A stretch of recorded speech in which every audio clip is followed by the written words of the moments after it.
এই পৃথিবীর প্রত্যেকটা মানুষ কয় যে টাকার পাওয়ার সব থেকে বেশি, মানে টাকার পাওয়ারের উপর কোনো পাওয়ার নাই, কিন্তু আমি এটা বিশ্বাস করি না। আমি বিশ্বাস করি দালালের পাওয়ারের উপর কোনো পাওয়ার নাই। মানে দালাল শব্দটা ছোটো হইতে পারে, কিন্তু এটার পাওয়ার, এটার মানে ধারণ ক্ষমতা বিশাল, যেটা বলার মতো না।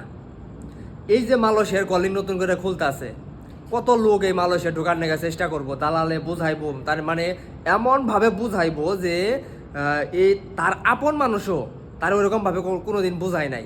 সে এমনভাবে তার একটা মানুষের বুঝাইবো, তার মুখ দিয়ে মানে মধু চড়বো, মধু। সে যদি 100 কথা কয়, তার 100 কথায় সত্য, একটা কথা মিথ্যা হইব না। সে কইব যে মালয়েশিয়া ঢুকতে পারলে তোমার 1700 টাকা বেসিক, মানে 1700 রিঙ্গিত বেসিক, যা পরে বাংলাদেশের 70,000 টাকার মতো। তুমি মালয়েশিয়া যাইবা, 2-3 দিনের ভিতর তোমার কোম্পানি কাজ দিয়ে দিব, তুমি সারা মাস কাজ করবা, মাস শেষে বেতন পাবে, কোম্পানি থাকতে দিব, বৃষ্টি নাই, ঝড় নাই, কোনো কিছুই নাই, রোদ নাই, তুমি শুধু কাজ করবা, মাস শেষে বেতন পাইবা, বাংলাদেশে টাকা পাঠাই দিবা। তোমার 2 বছরের মধ্যে তোমার চালান উঠে যাবো, আর বাকি যতদিন থাকো সব তোমার নিজের। মানে এমনভাবে ভাই বুঝাইবো যেটা বলার মতো না। শুধু মধু ধরবো, মধু। আর এই মধুর শেষ পরিণতি হইব কান্না, কষ্ট। মানে যেটা দালাল চোখ দিয়েও দেখবো না, কান দিয়েও শুনবো না, তারে ফোন দিলেও পাওয়া যাবো না।